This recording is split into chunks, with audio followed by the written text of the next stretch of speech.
On today's episode of Kilts and Culture with USA Kilts, we try Duncan Taylor 12-year.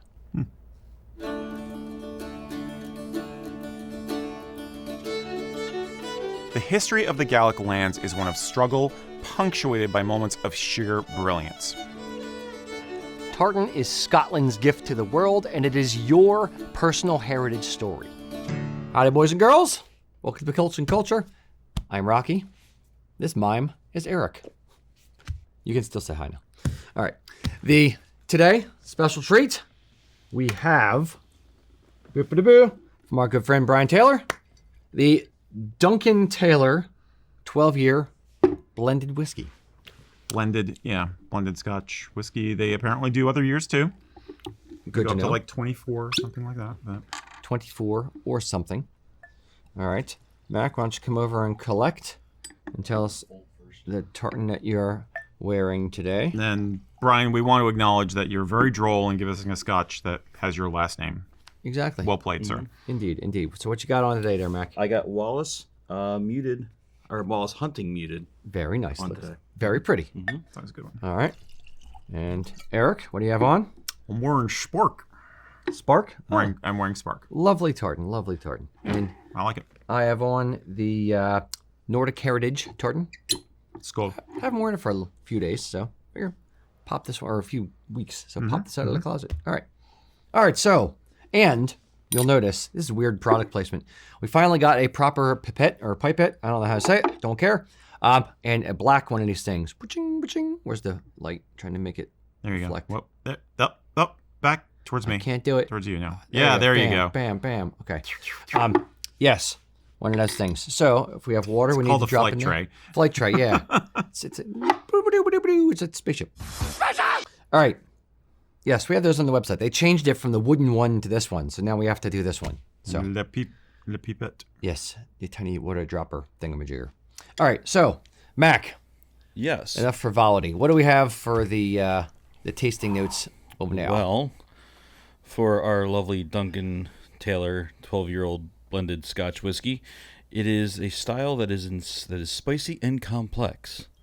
The aroma, you will notice, is cinnamon and leather, blueberry blossom honey, apricot and lemon jelly, and a toasted multigrain bread. In a bucket.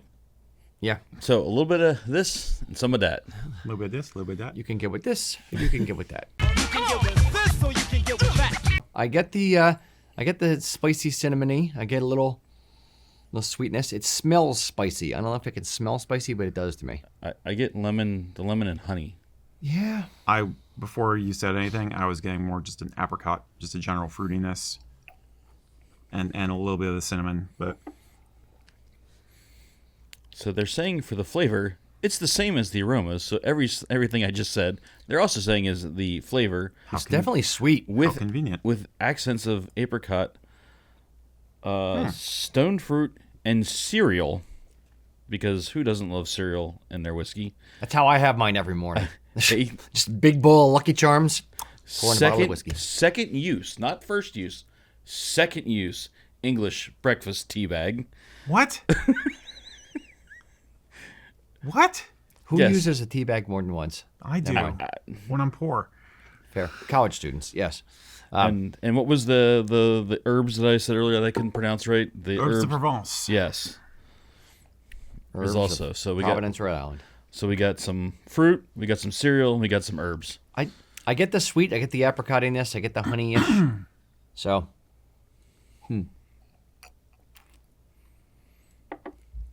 What do we got for finish, Mac? We have no finish. It just says the just smoothness is normal. Normal smoothness. Normal smoothness. Okay. This is my first time using a pipette.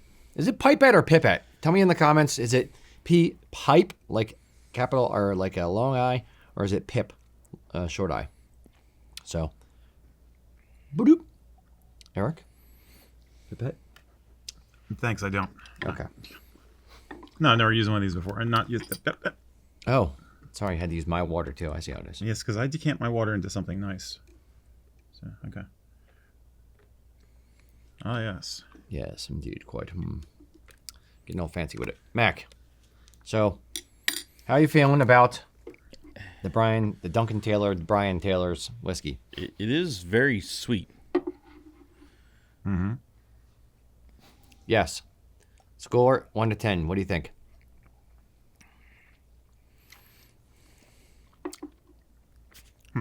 I'm going a 4-4. Okay. Because I'm not sure. I don't know. Okay. I think, yeah. I think that's the vibe.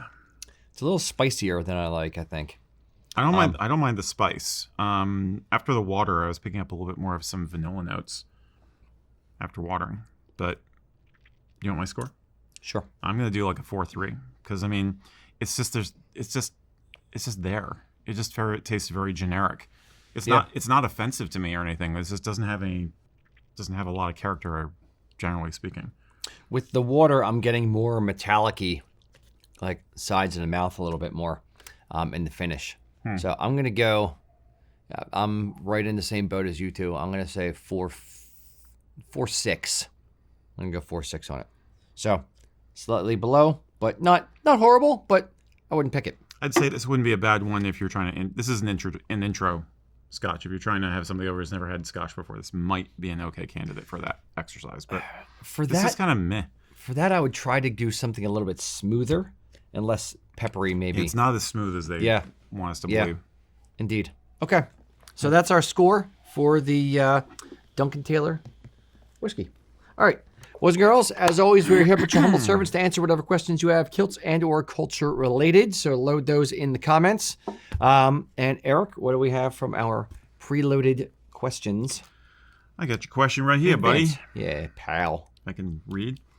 All right.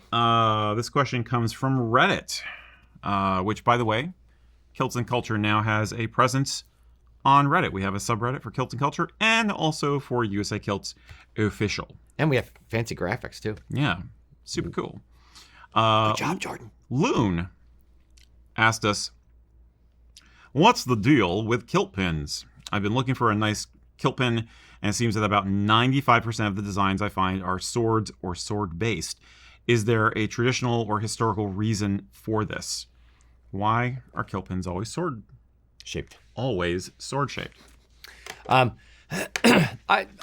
I would say is there a historical reason? Well, kind of, but not really. They kind of evolved over time. Some of the first kilt pins were, the story of the original kilt pin was Queen Victoria putting essentially like the oversized like safety pin or a diaper pin on on a blanket pin. Thank you. On somebody's kilt to keep it from flopping up when a guy was in formation. But there are historical. There's pictorial evidence of, non-sword shaped, non-blanket pin type pins or brooches on kilts. I'd say usually they're, let's say cap badge, like 2 inch. Similar in size to like a modern. Yeah, modern cap badge, 2-inch size or less. I know there's a photo of the king having a kilt pin halfway up his kilt. So back then, there were different shapes. It wasn't always sword-based.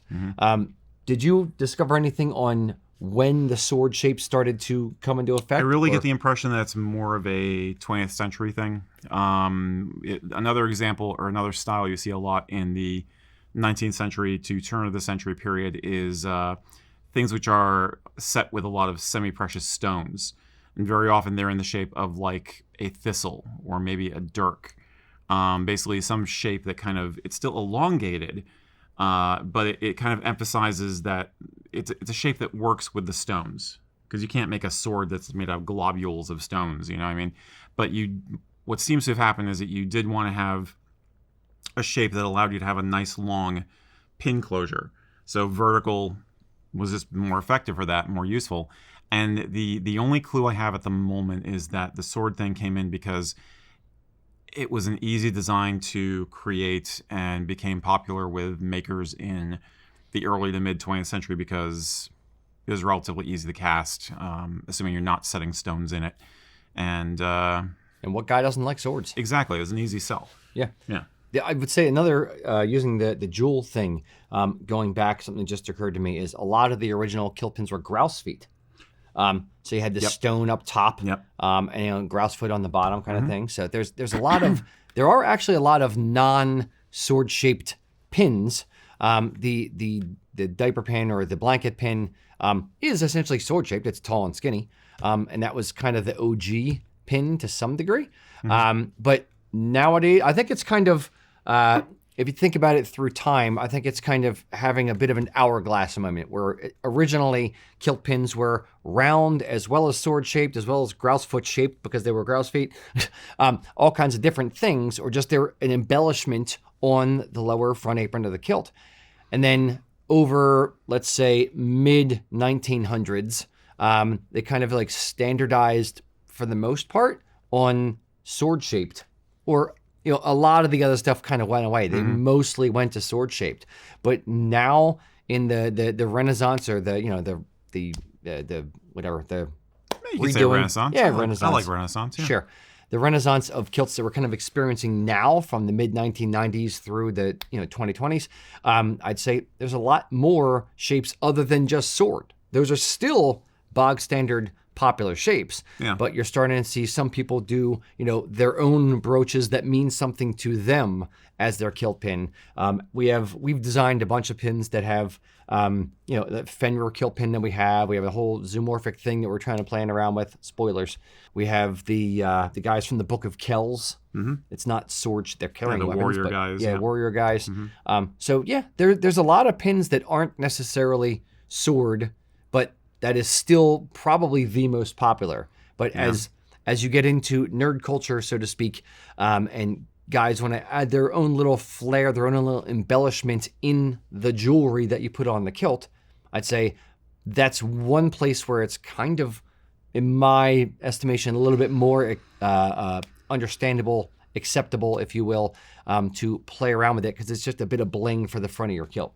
Yeah, I kind of want to blame the hire industry. I want to say that, like, when people started renting kilts for weddings, somebody thought, okay, you got to have a kilt pin. What can we do that we can have bajillions of them sitting in a bin back at the shop? And sword was easy. Yep. There's that too. When in doubt, blame the hire industry. That's fair. I know I do. Indeed. But that's that. I think basically, if you think most of what you're seeing is sword shaped, look a little harder. I mean, there are makers out there like ourselves who are doing a lot of different designs. I think you can find something that is much more meaningful. And you can also hunt for vintage ones and look for some of those inset stone designs I was talking about. Some of those are gorgeous. They're not cheap, but they are amazing. Yeah, especially when they're silver or precious metal. And they versus almost just always pure. are silver. Yeah. Cool. Hope that helps. Mr. Mack. All right, so we have Andrew asking, he says, "Greetings, I'm attending a gothic Halloween fancy dress party and want to go kilted. What character would suit a kilt without looking costumey or disrespecting the kilt?" Okay, so now we're getting into kilts for Halloween costumes. He's going to a costume party. It's a costume party. Halloween fancy dress party. Halloween fancy dress So he doesn't have to be a character per se then. He can just look cool. I would assume so, but he also asks what character would suit a kilt without looking costumey. So I think in this case he is trying to blend two together. What was the name again? Andrew. Andrew, I would like to volunteer myself as your personal shopper. DM me. I think I can help you out with this.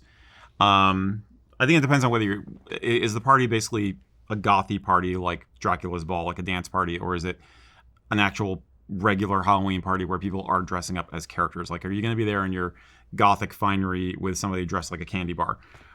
It sounds like that's not the case, but I don't know. Where do you want to start with it? There's a lot of ways to talk about this. It is a fine line in my estimation between when you incorporate a kilt into a different type of outfit, into a costume essentially.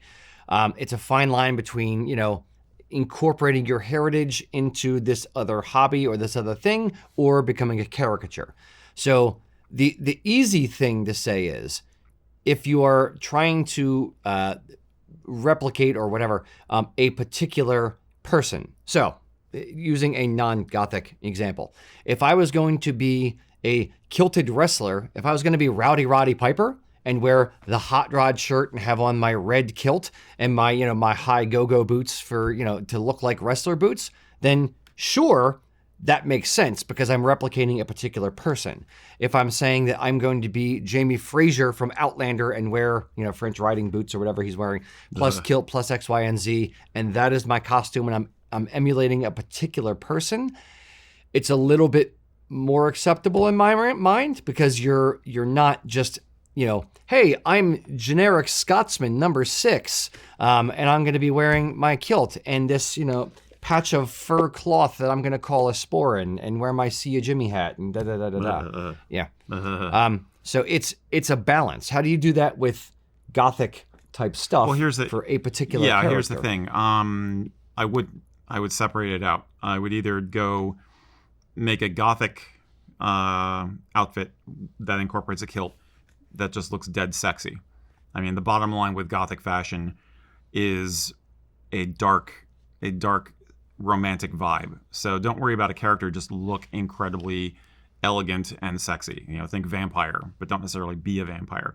That's how I would play that. If you're going to do a character, if you have a great kilt, or I would be a little tempted to try doing something like Sawney Bean.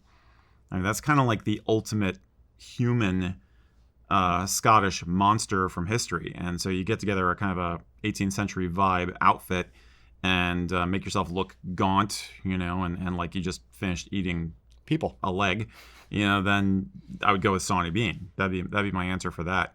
Or a ghost. You can always be a ghost. There's lots of examples of Scottish ghost stories, and you can basically almost every battlefield that ever happened in Scotland is haunted. So pick a battle, or be the Piper of Duntroon or something like that. But I would either do the style and not worry about a character, or do a character and make it legit Highland dress, but spookify your makeup a little bit. That's how I would play it. Yeah, what I mean. Well, there's 2 comments that say they should either go as Rocky or Erik or as me. So, I mean, there's those options. This is a goth party, not a goofball party. Not a circus. I don't know. Take Rocky and turn him goth. Let's see what happens. I would love that. I mean, I've already done a goth photo shoot for the company, which we occasionally trot out when we have questions like this. Like, how can you make a kilt look good with that fashion style? So that's where I live, But Rocky dressed as anything other than Rocky could be funny, honestly. I've never worn makeup. I don't have any desire to wear eyeliner and Rocky is a juggalo. We could go that direction too. Get my hatchet. Your Fago. Exactly. So I don't know how useful that answer was, but that's basically my answer: is lean into one, either lean into the aesthetic, or lean into a character and don't worry about modern accessories if you do. Yeah, it's a fine line, and we are not the arbiters of truth necessarily. We are not the arbiters of what you're allowed to do or not allowed to do. We're here just to give our opinions. Whether you agree with us or don't, that's on you. But it's in my mind, it's the fine line thing. So everybody has to find their own line on what is acceptable to kind of mix cultures and mix things versus letting the thing be by itself. We posted a meme the other day of would you wear a kilt to Oktoberfest? And somebody kind of pushed back in the comments like, no, I wouldn't. It's disrespectful. I don't think it's necessarily disrespectful because there's ways to do it if you're wearing a German heritage or whatever. But like I'm going to a German festival tomorrow and I'm not wearing a kilt. I may wear lederhosen. So it's one of those things where you lean into the experience for what the experience is. You don't have to throw all the things together all the time to make it better. Sometimes leaning into the singular experience makes a more meaningful memory, makes a more meaningful experience than it does trying to say, oh, I'm going to add this and add this and add this and add this. And it just kind of becomes too much. But it's a Halloween party. Understood. So it's cosplay. I mean, and so I have a similar attitude to it that I do with cosplay. One of the things I would say about doing a historical character, an actual Scottish or Irish monstrous character would be learn the story. If you're going to go dressed as Sawney Bean, then learn the legend of Sawney Bean. So if somebody asks you who you are, you can tell them at length, yeah, he was this famous, possibly real, possibly legend cannibal chieftain who lived in the 18th century. No, wait, 17th century. And, lean into that. And you're being a sincere student of the folklore then, and maybe getting somebody intrigued about learning something about it. I think that's a great way to go. But as far as it being Halloween stuff, Gothic is just a fashion style. Yeah. At base. I mean, it's also a scene, but it's just like, should you wear a suit and tie with your kilt? Do you think it looks good? Yeah. Kilts can be applied to any modern fashion. Yeah. That's fair as well. I just wouldn't try to cross the streams like that. I'd either go stylistic or go character, but not mix modern stuff with historical. And contextual as well, depending on the event that you're going to, whatever. But the only thing that I would kind of say, I don't think I've ever said this directly before, is, and this is not meant to sound like a threat, but potentially be aware you might get some pushback from somebody. If somebody says like, well, why are you wearing that? That's making fun of my heritage, making fun of my culture. I think that would be almost, it would, I don't think it's going to happen all that much, but it might happen in those types of events more than just wearing it out to a wedding or something. I don't know where I'm going with this. So never mind. You're saying I can't dress goth to go to a wedding? No, you can. I'm saying with I don't know, with the Halloween costumey kind of thing. More of that. So does that mean cosplayers are you saying the 501st Kilted Brigade is wrong? Are they making a mockery of Scottish culture by going kilted? I think it's their own. They have to. It's between them and their god, so to speak. It's every person has to make that decision for themselves. I would say if you're going to get pushback, that would likely be how I've historically seen the pushback come, is from those types of situations. So that's a clearer way to say what I'm trying to say. Okay. All right. I'm going to undig myself from this hole and go to the next question. All right, what do we got? This is mine then. Okay. Next up, James Coffin from Facebook said, "What are some good Halloween accessories for a kilt?" I guess we got a theme going here. I'm going to say this is distinct from the last question though. So to restate, James Coffin, really Coffin, James Coffin. Okay, I just got that. That took me a second. James Coffin on Facebook says, "What are some good Halloween accessories for a kilt?" Okay. So, for what accessories to wear with a kilt that are Halloween themed? And we're talking about the season, not the holiday, right? Sure. Not going to a Halloween party, but sure, just in general. Yeah. I think. See, this I don't have a problem with, like putting like little jack-o'-lantern pins on your kilt for a kilt pin or something like that, because I think of it in the same, and that's not a cultural insensitive thing or whatever, because I think of it the same way, like if it was Christmas and I wore a Santa hat with a kilt, I'm just in the spirit of the holiday, not trying to make a mockery or costume of the thing. So I'd say absolutely play with the kilt pin. Maybe play with the color that you're using. So if it's Halloween and you want to wear a solid black kilt and an orange shirt to kind of play off of that thing, or if it's fall and you're going to wear fall colors with the kilt, or the maple leaf tartan or something like that. Why are you smiling at me? Because I'm imagining David S. McPumpkin. David S. McPumpkin. Yeah. Nobody? No. Oh my God. I'm David Pumpkins, man! Somebody in the comments explain who David S. Pumpkin is, and put a link to the video. It's a famous Saturday Night Live Halloween sketch. Okay. With what's his face? You're looking at Mac like he knows, and Mac's like, "Yep, nobody." Saving Private Ryan. Tom Hanks. Tom Hanks as David S. Pumpkin. Okay. Now I'm imagining the pumpkin jacket, but a sterling orange kilt, or Broad Street Bullies tartan kilt. Okay. I'm picking up what you're putting down. Okay. All right. What accessories would you wear for the Halloween? Well, it's easy for me because of my Gothic tendencies. It's basically skulls and silver. I mean, a lot of Celtic jewelry is silver already, so you're kind of in the zone. There are some really cool kilt pins out there that I've seen, which are based on 18th century tombstones, actually, and motifs, excuse me, from 18th century Scotland, such as the King Death symbol. Basically, they're designed to be kind of badass looking, but also harken back to a certain segment of Scottish history. And I think those things look amazing. I think you could do something like a necktie that has some skeletons and stuff on it, but again, wear a vest so it doesn't look goofy. But lapel pin, Yeah. you already hit on it. Yeah. It's basically it's like we always say, it's the other stuff in the outfit besides the kilt that's going to make the theme happen or make the vibe happen. So, basically go with Halloween-y type accessories other than the kilt. Yeah. And have some color coordination if at all possible. So I was thinking there's black, silver, orange. What other colors are really red? Kind of red works for Halloween. Yeah. Black and white. Yeah. Black and white's easy. Yeah. Yeah. Yep. That's about it. Lime green. Yeah. Yeah. Do the Tim Burton thing. Yeah. Okay. So. Hope that helps.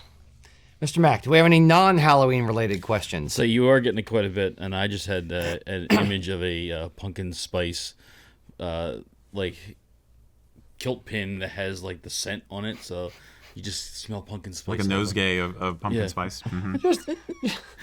I've seen Just a Starbucks cup as a kilt pin. I've seen some cool pins of sandworms. Thinking of Tim Burton, so I think a sandworm kilt pin would be fun. But Okay. Did anybody acknowledge David S. Pumpkin? Yes, there was a few. Thank you. Even though Micah Thank you, called my him brothers. Tim Hanks, but later Tim corrected. Hanks. But later got corrected. But Fair. yes, there was somebody did put a link to the video as well. I'm gonna have to force this guy to watch it. Any questions? So, serious question. All right, so we have Mary asking. She's looking for a kilt for her son in the future. Is there such thing as an Irish kilt? Is there such thing as an Irish kilt? Sure, it's a Scottish kilt, but Irish. There's not a whole lot of differentiation between an Irish kilt and a Scottish kilt. Essentially, there's the lania, which is the Irish, long shirt made of saffron or colored saffron fabric. Yep. But it's not a kilt per se. In the early 1900s, there's some minimal, but some examples of Irish school. The St. Edna's School, is it? Wearing Enda's. Yeah, St. Enda's, Enda's yeah. School. Wearing solid color uniforms, kilts, but solid color ones. So was it blue? It was blue. Yeah, they went with blue as the Patrick's blue. traditional. Yeah, Saint Patrick blue. Yes. Yeah, It's but dark navy blue. solid saffron, which is kind of like a mustardy kind of color, orangish mustardy kind of color. Solid color blue, solid color green. Those are all fine for Irish kilts. And then in the mid 1990s, boom, with Braveheart and everything else, there was a whole explosion of Irish tartans. So there's the 4 provincial tartans. There's some of the mills, or one of the mills, did a few Irish name tartans, not too many, but the ones that kind of took off were the Irish county tartans from House of Edgar. So that's kind of become the default, de facto tartans of that speak to Irish heritage. Yeah, newer tradition, but very much a legit tradition. As Rocky was alluding, the nationalists tried to get a national dress started around the late 19th, early 20th century. And it didn't, there were a couple of people who tried to bring back the linea, and it just looked too goofy, was the general consensus. So they said, well, okay, kilts are working over in Scotland, why don't we adopt that? And that's where the stuff happened. And you had a few people who were movers and shakers, like in the Gaelic Athletic League and other organizations, who started to advocate that. And that was taken seriously also even by the British government. Hence, you have Irish units by the time of World War I having saffron kilts, and their pipers having saffron or Kelly green kilts. But it was kind of meh. It was mostly ceremonial because it wasn't that exciting. And it wasn't really until the county tartans that Rocky alluded to came along that really started to get adopted as something for anyone to wear anytime. So the good news is you've got a bajillion options at this point. And if you're talking about a younger person, our advice about making sure it's a kilt that they can grow into is going to come into play. You may want to consider a polyviscose fabric instead of wool. You won't have quite as many options for Irish tartans that way, but they'll get use out of it for hopefully a long period of time, and that's kind of more important on a practical level. There are plenty of Irish-themed accessories that you can pair with whatever you choose for the look of the kilt that will really just scream Ireland and look awesome. So there's never been a better time to do it. Agreed. Yeah. And shopusakilts.com. And that. All right. That was Mac. Yeah. Erik. Just a question we usually get around St. Patrick's Day. Ooh. All right. Derek Gerhard from Facebook asked, what are some good examples of Celtic tattoos, either historical or modern day? And do they make you guys cringe, or are they okay in our book? So what do you think of Celtic tattoos, the state of the union of Celtic tattoos? Celtic tattoos. Let's expand it out a little bit and say Celtic tattoos, Nordic tattoos. Going full back piece. Indeed. Yes, just our lion. Max logo. rolling up his sleeve. Yeah. Showing off. I'm for the most part all for it. It's one of those things where it is in the same way that I'm all for you wearing the tartan you want, because it's your personal outward expression of your heritage, and nobody should tell you, you're not allowed to wear this thing or that thing because that is your personal, opinion. That's your personal expression. I feel somewhat the same way about, tattoos. It's, if I want to get a Celtic cross on my upper arm, or if I want to have something, I visited a particular place in Ireland, I don't want to have a map with a little star on it, or if I want to have my family crest, or if I want to have my clan crest from my clan with the belt around it, or if I want to have a ski and do tattooed on my leg. Like there's a lot of different cool Celtic tattoos, and I'm fine with, or Nordic tattoos as well. For the most part, I'm fine with people getting whatever they want as a tattoo. Is there anything that's beyond, though, that you shouldn't get? My only thinking along those lines is you don't want the design to be too trendy, which is a point you had made when we talked about this. My other thought would be if you decide to do something that is, for instance, written in Ogham, it's actually pronounced Om, or Gaelic, make sure you know what the heck it says. You vet your source multiple times. Or if you're coming from the Nordic standpoint like I am, make sure that you very, very clearly understand what the runes you're getting put on your body say. Things like that. Understand what your design means before you commit to it. That'd be my only advice. And don't go for anything that's particularly trendy this year. Yeah. The classic example that you've used is the tribal bands. Tribal bands from the 90s. Yeah. It should be something that, this is general tattoo thing as well. Don't just go, ooh, I like that thing, I want that here, and go pick something off a wall, the flash wall at the artist shop, tattoo shop. Pick something and then put it on the fridge, look at it, think about it for a couple weeks. Make sure you want the thing on your body. And again, make sure it's not the trendy thing. Or if it is a trendy thing, hopefully it's a trendy thing you've been thinking about for a while, and you're going to, in 20, 30 years, when everyone else is getting theirs lasered off, or, it's something that you're still proud to have. It's a thing that means something for you beyond the trend. Yeah. So a tribal band, like it looks cool in 1997, but now you're looking at it, you're like, what were you thinking, dude?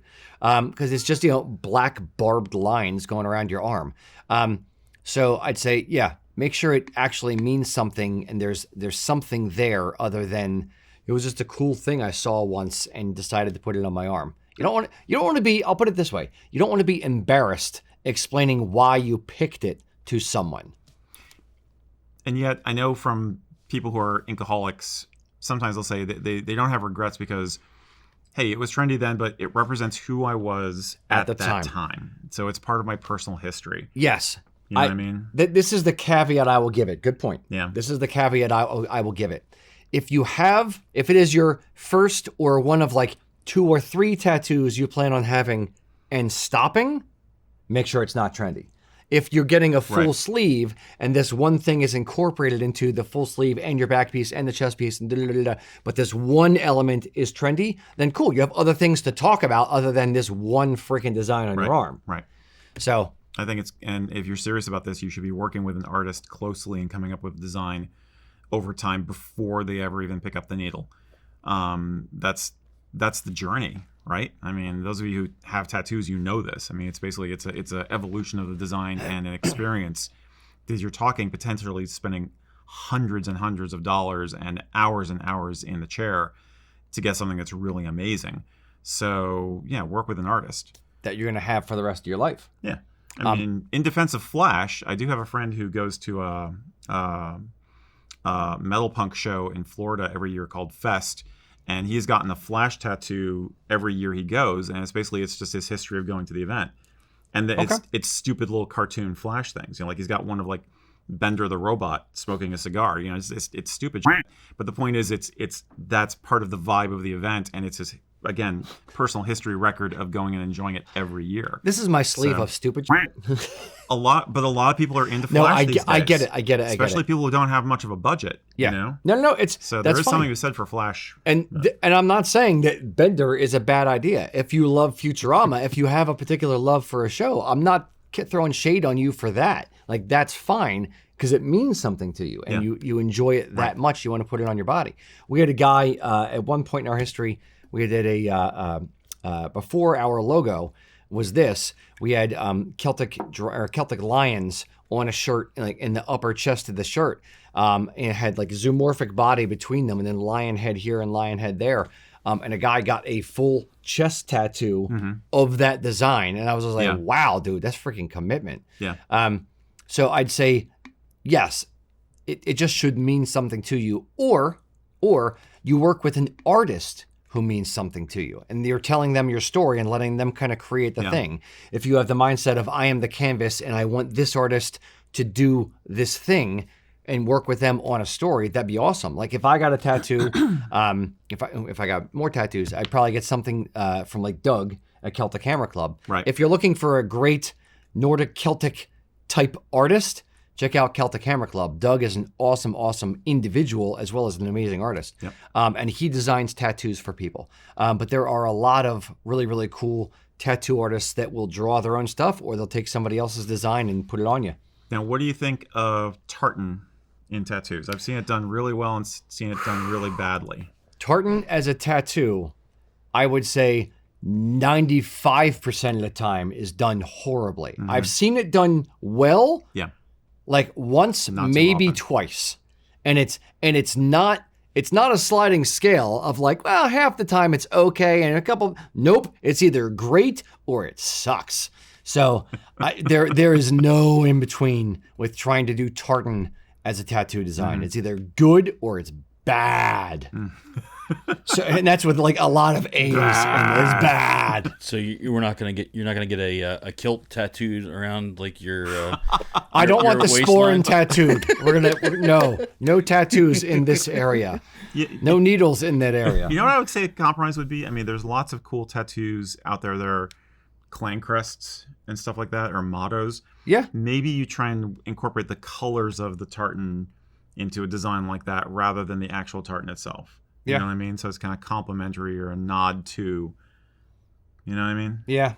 I'm kind of, here's me being nervous Nelly. I am more anti-tartan as tattoo than pro from an aspect of it's on your body, dude. If you've seen an artist do it and they have a track record and it's the tattoo artist who does tartan tattoos, great. Have at it. Go to them. If you've seen their work and they've never done tartan as a tattoo, nope. Run away. I would not do it without seeing it having been done on somebody else first. I do not trust anyone that much. Yeah, but I like the idea of a clan crest as a representation of your heritage, or just other objects as a representation of heritage. I think there's some cool like Pictish type designs. Now Well, they're you know I'm done in biased in favor stones. of that. Yep. Yeah. There's Pictish stuff. Yeah. There's a lot of really cool Nordic stuff. I mean, the Book of Kells, in and of itself is beautiful, beautiful knotwork designs. But it is very much, again, of a particular time. I would almost say trendy to the 800s. If you look at, a lot of their designs, like the dragon or the lions that are in the Book of Kells, they look like Chinese New Year's dragons. So like our logo is inspired by Book of Kells type designs, but it's not a lion from the Book of Kells because it doesn't, that one animal just feels a little off to me. In the One Book of Kells. animal. I know. God, Max always over there him. nodding his head over there. Yep. So yeah, what other designs, Nordic or otherwise? Mac, you have tattoos. Let's all talk about tattoos. So what tattoo do you have, if any Celtic or not, and or what would you not get it? And or what would your next tattoo be? The one that I have is a Celtic cross. It's got the Tree of Life in it. It's one of the McHarp crosses we had downstairs. Okay. I took one of those, it also has the Initials of one of your friends. It has initials of friends who passed away, and it also has the Trinity on it as well. So there's a few reasons I particularly went for that one for that reason. Along those lines, the next one I do plan on getting, I'm looking more at a PA Dutch one, like more of like a Disselfink. Okay. Going gotcha. that direction. But if I was going the other direction, going in more of a Celtic one, I definitely would go see our friend Doug. He's got some stuff. Doug, you owe us commissions, by the way. Yes, from the Pink Hammer Club. Pink Hammer. Every time I heard the business, I just think of that song for some reason. But that's kind of where I'm leaning. Is more. I've always liked the zoomorphic stuff, so I definitely would lean that way. Yeah. Yep. What's your next one? We all have tattoos. Well, that's it. The question is how much am I willing to spend? Because I actually did have Doug design a piece for me that I was gonna do, and this is not product placement for Doug, by the way. It just happens to be. Yeah, it's just he's a good artist. But that I was going to share with my sisters also. Okay. To represent the family back because we were all in the SCA years ago. We had a heraldic device that represented the family, and it was basically two towers and a wyvern above it. So I had him draw it up for me as two Viking longhouses. Here, international symbol for Viking longhouse right here. There you go. Just like that.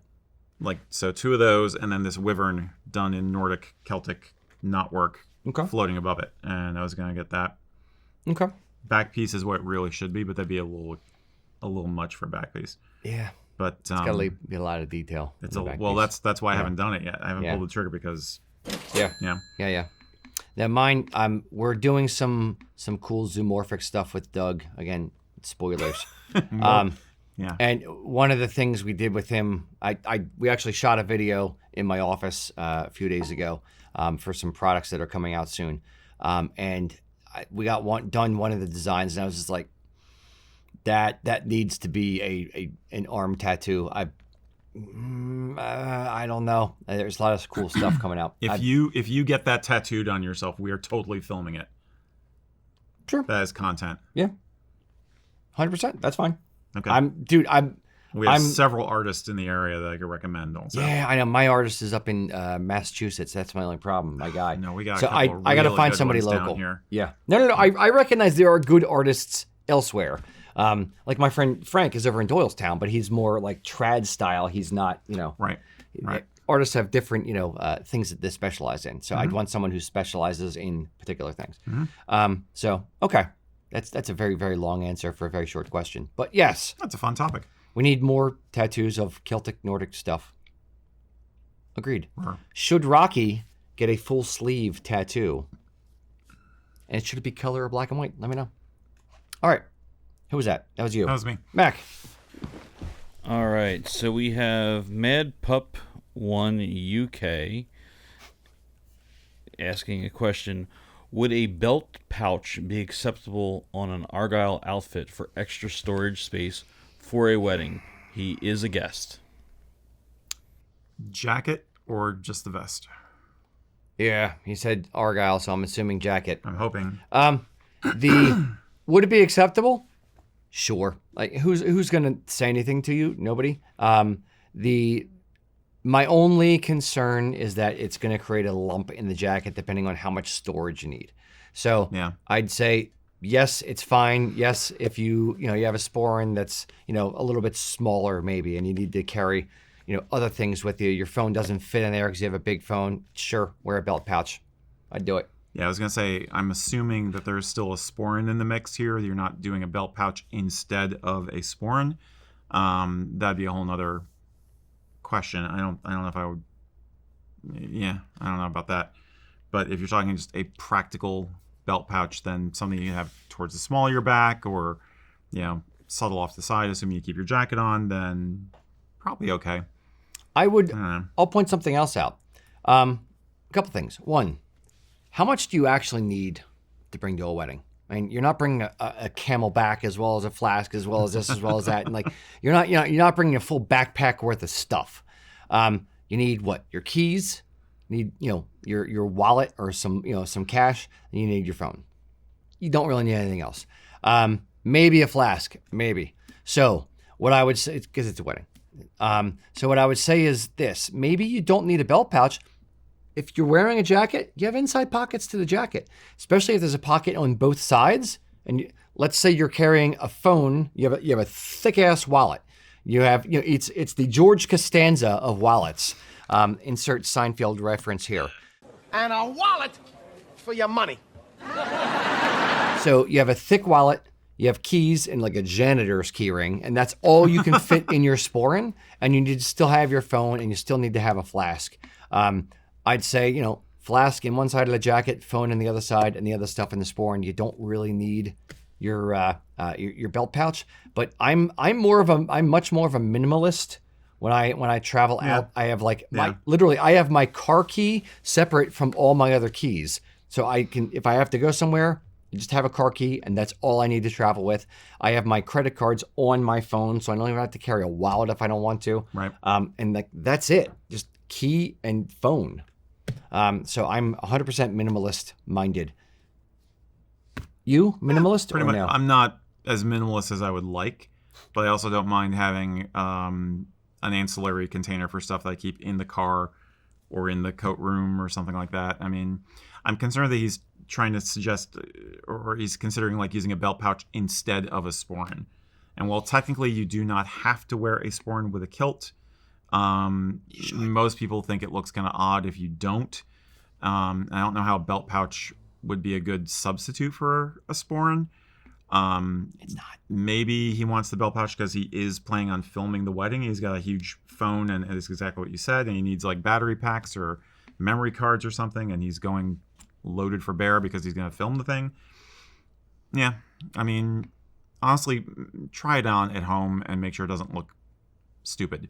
Yeah, the lump is the biggest concern. The lump is definitely the big concern. Yeah. If you're wearing just a vest and it's just like on the side, it'll be fine. If you're wearing a jacket and it has like this weird lump on the side, no. Like you're armed. I was going to say colostomy bag, but no. Yeah. Informing. Yes, exactly. All right, Mac, was that you or was that Eric? That was me. That was you. him. Eric. All right, I'm going to try this without glasses this time. Let's see if I can do this. That one. All right. About This to be one? mid-show. Nope. Oh, one. this one down here. Yep. Yes, sir. Skyfly 66666 from YouTube. He has 4 sixes, so it's okay. He's not evil. He's the neighbor of the beast. Yes. Upstairs neighbor. If you That's were to 667. If you were to hate on one tartan, except for Aberdeen, because we all know you hate Aberdeen, what would it be? Okay. So we're talking like a tartan you absolutely loathe. Yes. And my thinking is more along the lines of what is most likely to cause a tartan that you loathe. Yes. Why does it make my eye twitch? Yeah, as what I is look it at about it? So Aberdeen, for those who don't know, is a tartan woven by Loch Carron, and it has a 14-inch set, which is ungodly huge, and it also includes pink, which looks weird to me. So that's why we hate on Aberdeen on a regular basis. As kilt makers, Mac and I are just like, no, it's too big. It's a dog's dinner, as they say. So what tartans, and we'll bring Mac in for this as well. Mac, is there any particular tartans or anything individual that you hate, loathe as kilt maker? Or just as an individual. Or as individual, yes. Yeah. I mean, Ross used to be annoying. Yeah. Until I finally got that down. But I think the one that It's a big set. Ross is an ABAC. Yeah. But I think the one that is, I'd say, hey, Vertigo, would be Burns. Shepherd's check. Shepherd's Burns. check. Yeah. Is that even the tartan? Okay. I'd argue it isn't even the tartan. That's why I brought Burns into it. Burns is because it has a brown and little green stripe in there. So yes, it's not Shepherd's barely. check, which is just the check test pattern. It puts a toe over the line. Yeah. Yeah. Okay. Yeah, So that's you're a good- going that's hard to Burns top. check. Got it. I feel you on that. Eric. I'm going to steal your thunder a little bit. I know you guys don't like the shadow tartans much. The Mac does. He got married in one. No, mine was a solid black. It was solid black. Yeah, mine was Yeah, solid Rocky. I thought it was shadow. My memory. And I didn't is make it either. gone. Yeah, shadow tartans as kilt makers are difficult to see. By shadow tartans we mean like black on black. So it's a tartan that kind of appears in certain light as you reflect. So shadow tartans. A personal hated one that I personally hate is the one Commonwealth Games tartan, which the earlier one that's like yellow and pink and turquoise. Oh, the big. Okay. That one. Okay, you don't like that one. I don't That like one's the. my most hated. Yeah. I mean, a lot of the Commonwealth Games tartans are not good, but That that bold, is the worst one. the bold emerald green and royal blue one and yellow in it. Yeah, that one. Yeah. It's a different just Commonwealth Games. obnoxious. But yeah. Now, the Commonwealth Game tartans, for those who don't know, it's the Commonwealth Games are essentially the British Olympics for the countries that are in the Commonwealth, and they have a games every 4 years, and they the Scottish team usually has a design as a new tartan for every 4 years. Yeah. And they're usually not great. They're meant to be eye-catching, different, look at me, kind of weird or a twist. The most recent one I think was like, wasn't it like it wasn't asymmetrical. It was just they did the front aprons off center, and it was a really really huge Massive design set with a very large blank space and just almost like racing stripe kind of effect. Yeah, I don't mind that one. I kind of like too that big. one. It's but too but big. it's different. yeah. They're trying to shoot for something, always trying to shoot for something very, very, very contemporary, because it is a special occasion for that 1 year. Blammo. I wouldn't even say contemporary. They're just going for different. Because I would say like I haven't said contemporary. I think like of the day. I don't know of any other huge set sizes that people are making with like off-centered stripe on the apron today. They're trying to make just, an expression of modern art, modern artistic sensibilities, I will give you that. Yes. and just fun. I think that's the other thing is they're trying to make it look pizzazzy and sassy and fun and jazz hands. I was going to say a tartan with jazz hands. basically, yeah. Yeah. Yeah. So yes, no, none of that. I agree on the shadow tartans as well. For me, asymmetrical. I don't care what the design is. Nothing should ever be asymmetrical. Period. No. Stop. Like full stop. No. Don't let it happen ever. Okay. Whether it's the volcano tartan, whether it's Roy, or whether it's Stuart Hunting, whether it's Buchanan, it doesn't matter what the tartan is. Nothing should ever be asymmetrical. I hate it. No, stop. Don't. It tweaks my brain, and I look at it and go, yeah, no, stop. As a kilt maker, you can't splice it together because one side of the bolt's different than the other. And even if they make both sides of the bolt different, then the center's different, and you can splice it, but then the twill lines go the opposite directions. There are 100 reasons why mills have tried to do asymmetrical tartans and get away with it, and it never looks good. Just stop trying. Don't do it. No more asymmetrical tartans. Okay. Mac, how do you feel about asymmetrical tartans? I think the other thing that I think with asymmetrical with that is, especially if you're doing a group, it's a group order, you're getting one side of the bolt is one direction. The other side's the other way. So if there's a dark line, you have a yellow, like a white line, or like a lighter color next to a darker to the right on this one. On the other kilt, it's going to be to the left. So if you're trying to make everybody match, Now, it's not necessarily going to work that way. Yeah. now they can do it on a single width loom Yes. so that they would all match. But what you can't get around is the center of the front apron. You're going to have something different to the right and left of the center of the front apron. So it's never going to be asymmetrical, which it should be. So whoever designed the first asymmetrical tartan, there was a special place in Hades for that person. Okay. But let's get personal here. Is there a tartan? This hasn't been personal a so single far. a single tartan. Can you pick a single tartan that just aesthetically, looks wise, color wise, you just hate it? Would not wear it on a bet. Buchanan Not even Modern once. asymmetrical because it looks like a box of crayons threw up, because it is so bright and bold. If I had to pick one, I love Buchanan Weathered. I love the Buchanan Old, which is actually a newer design from the regular Buchanan because it was asymmetrical, and somebody said, no, this shouldn't be asymmetrical, and that person I agree with, and they made a symmetrical version of it, and then, but the original version, which was asymmetrical, still exists. So, and I actually don't even mind Buchanan Ancient asymmetrical, but yeah, Buchanan Modern, the original asymmetrical design, that's my one. Nope, get rid of it. Okay, that's fair. Mac. I mean, Loud McLeod is one of those the ones that always pops up that everyone's like, It's a lightning rod. It's a love or hate. It is that way, and I feel I would actually go McNabb Ancient.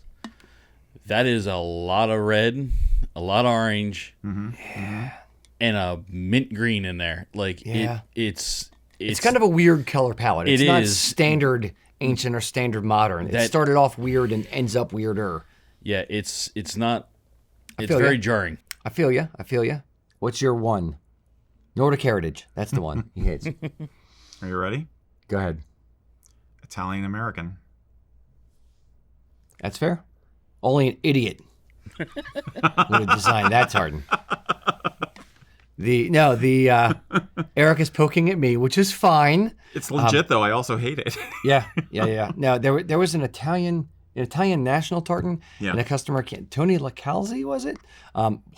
If I just remembered a name and it's correct, holy crap. After 18 years or however long it's been, that's impressive. It's been quite a while. Wow. Somebody came to me and said, I wanted to design an Italian-American tartan, and I had ideas of what I wanted to do. This is way back, and I wanted to say 2007. Yeah. See if I'm right, Mac. 2008.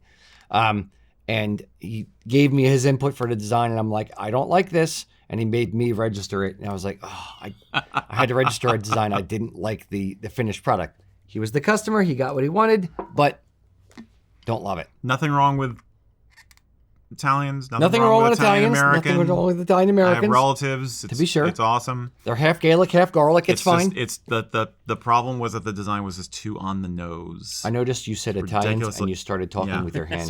Sorry. Yeah. You know, there's a debate with my one friend who's like whether it's like open fingers or closed fingers. I think it's closed. Yeah. Mac, what did you find she will out? fight you So, on that what one. would you say his name? Tony. Tony LaCalzi? I'm And right. What was the year? I said 2007 or 8. It was the tartan was registered January 21st, 2010.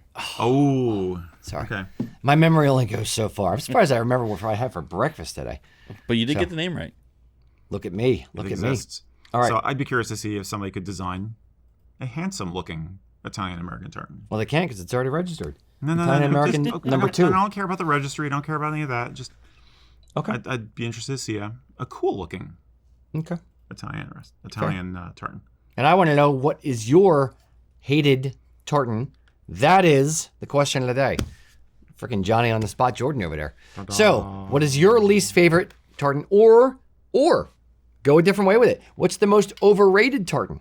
If you said like Ooh. Isle of Skye, don't really like it that much. I don't care how popular it is. I don't care for it. Let me know in the comments what's I the like most that. overrated or your most hated tartan. And we're going to circle back at the end of the show. Mac, get a few of them in there. Mac's thinking over there now. Different angle on this. We'll circle back. Mac Cool. has thoughts. All right, Mac, it is mid-show. Time for that beautiful bean footage. It is time for that beautiful, beautiful Kilt Ambassador footage.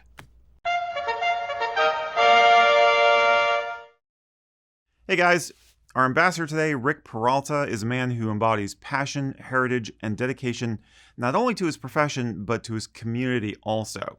A California native, Rick resides in Whittier with his wife Lisa and their daughter Eliza. Rick's love of kilts is rooted in heritage and personal discovery. His father was of pure Mexican descent, but it wasn't until later in life that Rick uncovered just how Scottish his mother's side was, and that really spoke to him. As he explains it, even though genetically I'm only 4% Scottish, I've come to feel closely connected to the culture and the passions of the Celtic regions. Scottish culture started seeping into Rick's life. The Boyd tartan even became a central theme of his wedding. Now, Rick first began wearing kilts back in 2008, starting with athletic-style kilts, the way a lot of us do. Today, he wears them as often as possible. In fact, Rick proudly sports a kilt whenever he's teaching at conventions, bringing heritage and tradition into his professional world. And it really helps him get his audiences psyched up to hear what he's about to say. Rick has spent more than 36 years working in the eye care field. As an experienced optician, he not only serves patients, but also teaches and mentors others in his field. He's on the road a lot, delivering presentations for opticians at conferences and schools all over the country. All while kilted, of course. In fact, Rick is the only person ever to win the Transitions Healthy Sight Ambassador Award twice, and was recently recognized as a 2024 eye care business game changer. Now, as for the kilts, Rick says, I think I entered into it because of blood and heritage, but I keep doing it because of how it makes me feel and how it affects the way people see me. I just love the confidence boost I get from it. And that's always my argument for people to start kilting. The impact it has on your confidence and the way people perceive you is really impressive. Now, in his own time, Rick also uses his talents to support another cause he cares about, adult diabetes. In fact, he serves on the board of an adult diabetic support group. Living with type 3C diabetes himself, Rick has felt an impulse to advocate for awareness and support in that community in particular. Personally, I think that's really admirable. So, Rick's also proud to call himself a nerd, so if you don't catch him at one of his speaking engagements, there's a good chance you'll find him wherever Star Wars fans gather, like, for instance, Disneyland. I'm especially fond of his kilted Han Solo kit. It's just awesome. So, thanks for sharing your boundless energy with us, Rick. As always, you can find Rick and lots of folks like him on the Kilts and Culture Facebook group and also the new Kilts and Culture subreddit. We'll see you there. Here's to him. Hey. I always think more people should wear the kilt to work, especially if they're in a position of being in front of the public or having to give presentations and stuff like that. If you want to be memorable, I think salesmen should wear a kilt. Yeah. Period. Yeah. End of story. And you're gonna annoy or offend or whatever, like 10, 15% of the population, but 85% are gonna instantly be like, that's different and cool. Yeah. So yeah, I think more people should do it. That's the experience that he has said. He's occasionally had people who are like, why would you do that? But for the most part, it's just people who just think it's cool. And it absolutely helps him drive home the point during his presentation. Yep. You remember the guy in the kilt who talked to you about this stuff. So Exactly. I'm sure his energy has a lot to do with it too, though. Yeah, that's fair. So, cool. All right, was that last one you or Mac? That was you, Mr. Mac. Yeah. All right, so we have Theodore asking, this question is definitely a unique one. When you guys go to a... Is it Theodore? I'll be the judge of that. Find out. When you guys go to a Scottish/Celtic festivals and Highland Games and watching the bands, what is something about their uniforms that you think is cool? Bands. Oh, did he specify? He said uniform, so I'm assuming he means pipe bands. That's how as I would opposed lean. to like Okay. rock bands, folk bands. Okay. Let's do both. I don't know any folk bands that wear uniforms. Unless you count Devo. Are they a folk band? Sure, why not? I know a lot of folk bands who would whip it and whip it good. It's the traditional red cone-ish, pyramid Yes. hat. Yes. Very, very traditional in Scottish culture. All right. So, what's one part of a band's uniform that we think is cool? I'll let you go first because I'm going to say something different. I think it's about. I'm. No matter what, I'm going to say something different. It's going to be different. I like it when they wear pants. Not going to say that. See, gotcha. No, sir. No, Not like it. I honestly, for me, the uniforms are fine. It's more of the precision that I care about. I do enjoy a good classic military doublet look, just because I'm a Victoriophile. So if it's a competition band and they're wearing tweeds, okay. But if you're really going out there and you've got the feather bonnets and just the honest to God's, Edinburgh tattoo kind of vibe is what I really like. And Class A uniform kind of dress. Yeah, not even Class A, just like military. So Theodore he's singing pipe band. He did comment here. He is a drummer / drum major as well. So Okay. Well, he's the cock of the walk then anyway. I mean, he's the one everybody's paying attention to the most. So I wouldn't be surprised if he agrees with me. I think I love that nod to the 150-year-old tradition, Okay. I like the bling. I like the bling of a military uniform. So I'm going to go a couple different ways, and I didn't just hear you say, talking about pipe bands because I want to do both, so I don't care. The couple things. I don't mind the nod to the tradition, but I like when people are going anti-tradition to stand out and do something different in pipe bands, but be a uniform. So I'd say I don't mind but not like too outside the norm. Like I like the move from pipe bands to tweed jacket and vests, away from doublets or away from Argyll jackets and vests, away from white hose in the 80s and 90s, to something different. I would also say that I like the innovation that happens within it. So I would say the Piper cut or the Piper flex jacket and vest, if you're going to do an Argyll, having the flexible back so you look better while performing versus a standard Argyll jacket and vest. Okay. Or a Piper cut tweed jacket and vest, which is by Piper cut. Essentially what I'm referring to is on a normal, Argyll jacket and vest or tweed jacket and vest, the arm sleeve or the arm side is sewn down a little bit further. On a Piper cut, it's actually a smaller armhole. So when you lift your arm to get over the pipe bag, or lift the arm to get over the pipe bag, it's a little, you have more movement in the arm. The half back of the jacket is a little bit wider, so you can move around a little bit more. It has the 2-button closure on the front with a chain between them, so it moves up a little bit with your body. So it still maintains the shape, but it doesn't go crazy as you're wearing it. And Piper Flex is essentially all of those things, but the back panels of the jacket are actually made with a lycra wool blend that's done on the bias, so it flexes with you as well. So it gives you more movement as a piper. We've done doublets with Piper Flex backs for Philadelphia Police and Fire pipes and drums. So I would say innovation within it is the thing that I think is cool. Even like camouflaged innovation that you don't even know it's there, but they're looking a little bit better and it's easier for them to play because of X, Y, and Z technical aspects of the garments. But it still looks traditional. I'll give you another one. Can you make that noise again now?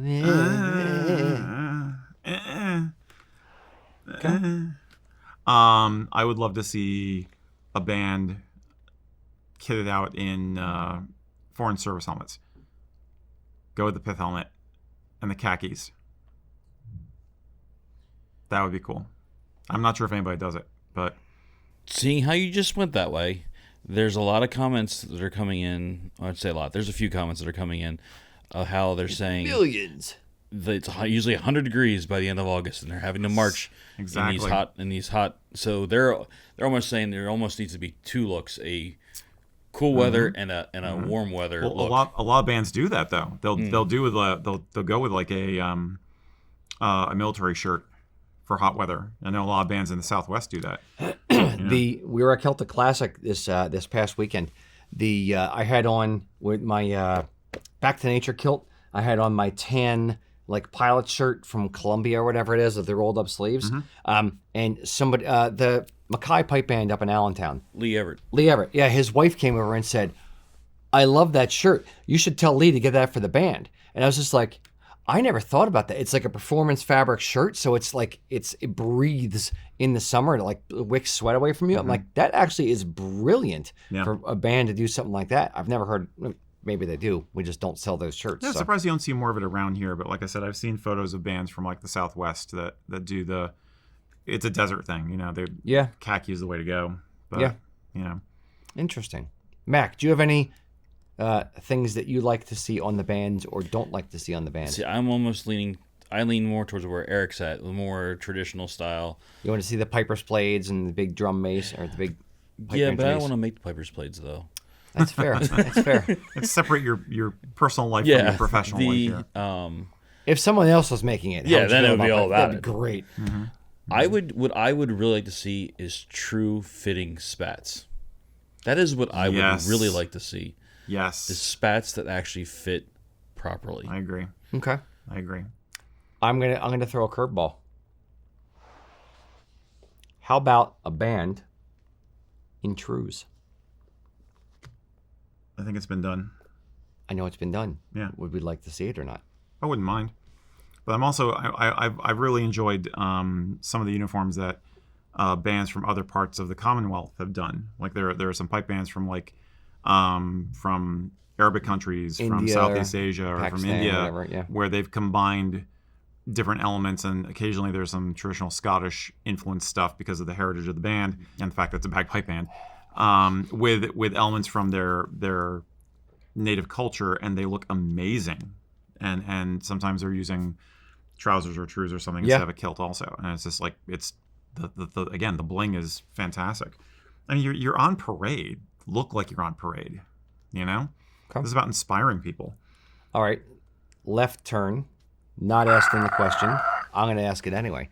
So, of the Celtic Rocky style bands that are on stage, is there anything particular that like, ooh, this one band does this one thing, or that guy has a cool look, or whatever, that you would like to see more of? I don't think there's enough well-fitting kilts. I'll say that. I think the nature of being in a band like that sometimes is that you're scrounging for money, kind of like being a Highland athlete, and you're not necessarily investing a lot of money in because you don't have it. You're a working band, right? You're living in a truck. I'd like them to look a little more put together sometimes, a little more flashy and a little less rough and tumble. Albanach does the rough and tumble thing perfectly, and that's their branding. But I remember going to see a metal band called Ensifarnum years ago, and they were wearing kilts, and they just look horrible. They're just like, yes, we're all mighty warriors in our kilts, and we're standing with our kilt up on the amplifier, and we're like, and just as a kilt person, I was like, oh, dude, you don't look as good as you think you do.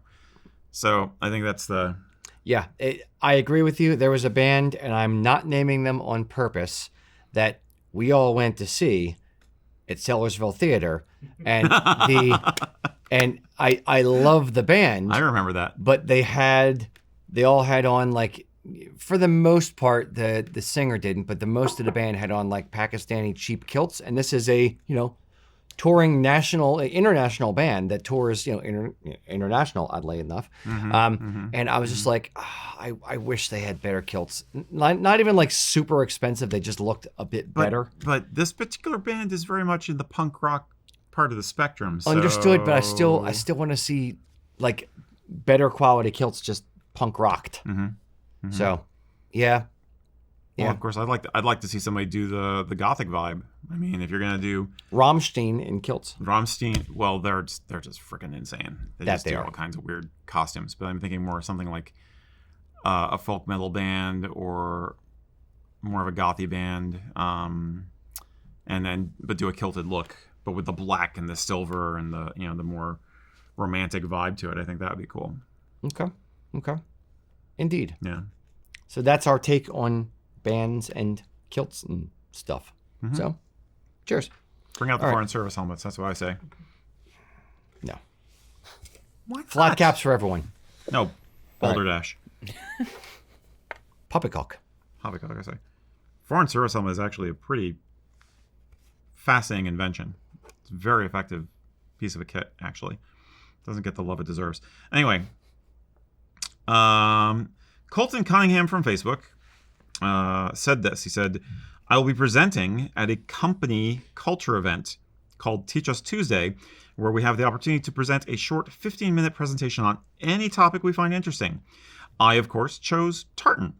Because of the short time frame, which topics about tartan should I cover?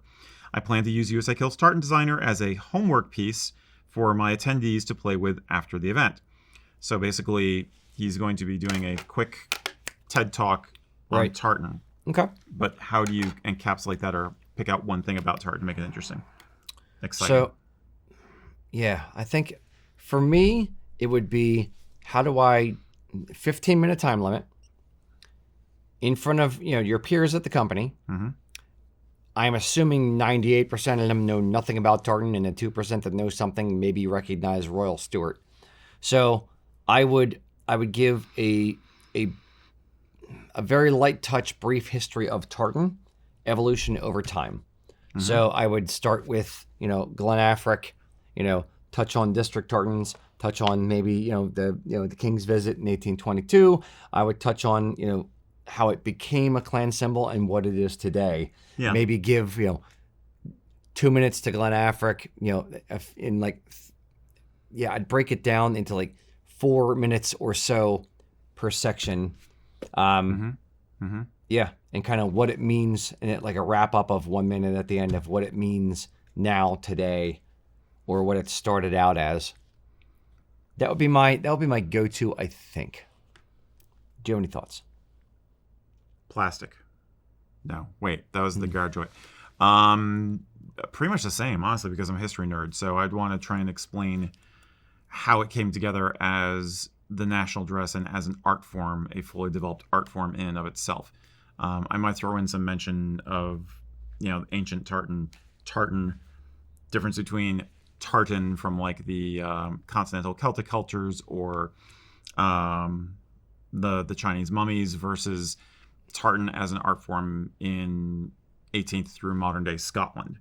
Yeah. An alternative would be talking about how tartan is perceived now and how people put all the meaning into the colors and the thread count. I like that angle. Basically. Or how tartan design has evolved over Exactly. time. A quick nod to the fact that, hey, it didn't used to be this organized. It used to be just whatever mom wove that winter. But nowadays, people do it to express themselves. And so I want you, when we're done with this, to express yourself by making a tartan. Yeah, I think I like that angle better. It's the keep it fun. Evolution of tartan design, keep it light. Yeah. There's a lot of history to cover. I think it'd be easy to bog down. So agreed, and you don't want their eyes glazing over. Yeah. Okay, so keep it fun and light. Yeah, Mac, do you have any input on what you would do for a quick 15-minute presentation on tartan kilt stuff? Nope. No. Nope, he's got nothing. So there you go. Hire Mac for your next speaker at your company event. A man of many words. All right, that was you, Mr. That was Mac. me. All right. So Erik has a question. This is a fun little dig here. Me? Have you ever thought about doing a mystery kilt box, or would that even be possible? How much you got to spend? We mystery joked kilt about this box. before. I mean, we joked about Kilt of the Month Club. That's kind of what this would be. Yeah. All right, here's the honest question. Keep Mac on for this. When you go to a T-shirt or whatever company, and you guys answer this as well. When you go to a company online, you're like, get the mystery one or the mystery bag or whatever. Have you ever actually bought it? And that's an honest question. Have you ever bought the mystery one or you? once. Okay. Really? Once. Just because I was like, I want to see what happens. A, was it your size? B, did it suck? Yes, because you had to select your size. Okay, did it suck? It was all right. That's the problem. Dude, if I'm going to spend money on, I am way too spendthrift. I'm way too picky. Yes, exactly. I am very anal retentive about design stuff, about what I'm actually purchasing. I want to know exactly what I'm getting, and I want the thing that I think I'm getting to match the thing that I get. So the gambling aspect of, sure, give us money, we'll send you something cool. My level of trust for humanity that they're going to send me something I'm actually going to like, it's not even that big. On top of that, what is going through my mind is, they're just picking old discontinued designs that they have too much of, throw it into a bag, and here you go. That's your thing now. Have at it. And you can't return it. Haha. No. Nope. Hell no. Nope. Get it away. No, never. I work too hard, even for $15 plus shipping and handling, to spend money on something that I don't know exactly what it is ahead of time. Nope. I do not trust people in that way. And I'm cynical like you. I mean, I assume that they're just trying to clear out the warehouse. Yeah. You know, but I could see doing it if it was something that was much more cheap and cheerful, like not tartan, not a kilt, maybe a kilt pin. I could see a mystery kilt pin. Something where the odds of you liking it are much higher, much more likely. Okay. You know? Okay. Here you go. Someplace you don't think you're going to go on a kilt show. Ready for this? Labubu's. Labubu's are the stupid things that cost way too much freaking money. But they're demons. Yes, but Kelly thinks they're from what's the where the wild things are. They look like those animals. Similar. Yeah. Mm-hmm. So if you don't know what a labubu is, don't. But look it up if you like looking it up. Anyway, they come in bags, and it's the mystery thing. Mm-hmm. You don't know which one you're gonna get. And a lot of companies have started going to that, where it's you don't know the thing. You have to tear it open, then you find out what you get. That would drive me crazy as a kid. If I want, if like the options are pink, blue, or green, and I want the blue one, no way I want, like, I'm going to have to buy 27 of them and then return them if I get a bunch of pink ones. I'm not going to be happy. So I want the one that I want. So I don't know. I don't like it. That said, when we come out with the zoomorphic kilt pins, maybe there is something to, you release it and you get the one you get. I don't know. A Labubu kilt pin. We have to have like one that's like super rare that. That's exactly it. It's basically like, then you're getting, it's like collecting Magic the Gathering or Pokemon cards. Yeah, that's but on the other end, like my kids, like they all love that thing. Like it's a mystery one. We don't know what it's going to be. And then you're happy until you open it. But even still, they're like, oh, I got this one. What is this? And they'll go research what it is. And this is this is that. And then but because it's part of the game. They love it. It's part of a larger structure. It's the gambling aspect. It's gambling. But I think it's also a generational thing. I think it's a generational thing too. Yes and no. Baseball cards are the same thing. You open a base, you don't know what cards you're going to get. You open a Pokemon deck, you don't know what cards you're going to get.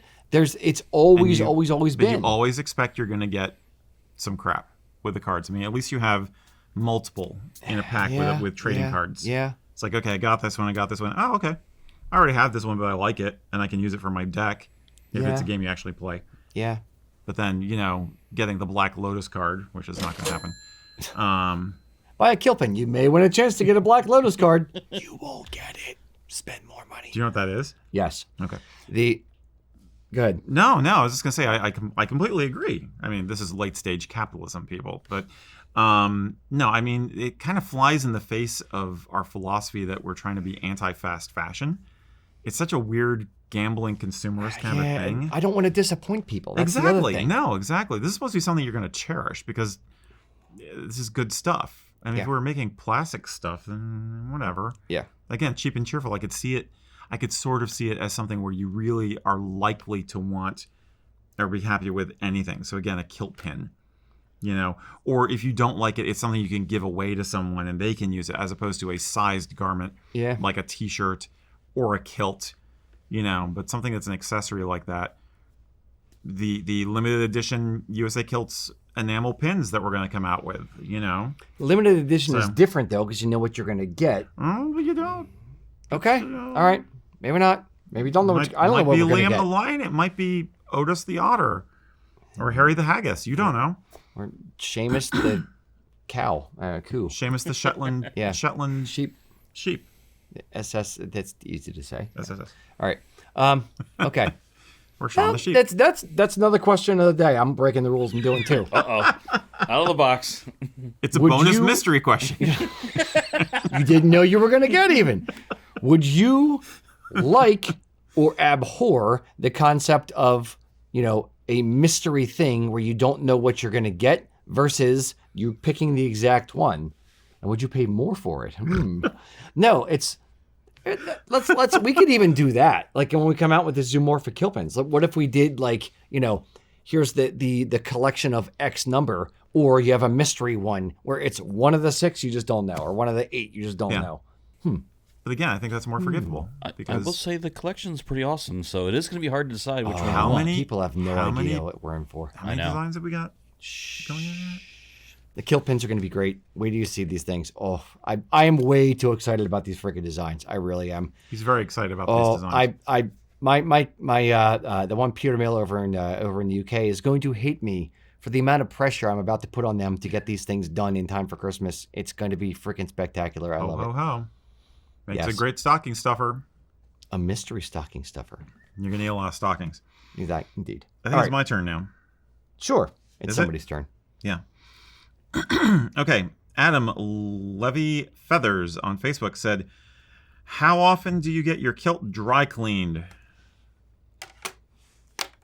How often should you clean your kilt? If it is standing up on its own, it should be cleaned. If it is covered in salt stains, it should be cleaned. If people avoid standing within 10 feet of you, it should be cleaned. It should not smell. It should not have an odor of its own. It should, a musk, if you will.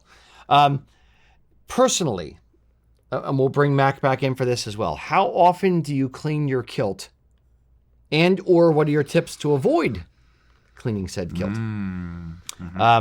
Mac, how many wearings of a kilt do you have before you clean it? When was the last time that I remembered wearing it? This is more the question. There's that too. If you just making new ones, then you don't have to worry about washing That's the old fair. ones. That's disposable Yeah, kilts. we're kind of slightly rare in this Yeah. circumstance we're living in. Yeah. It definitely, if I spill something on it, if something gets spilled on it, definitely Okay.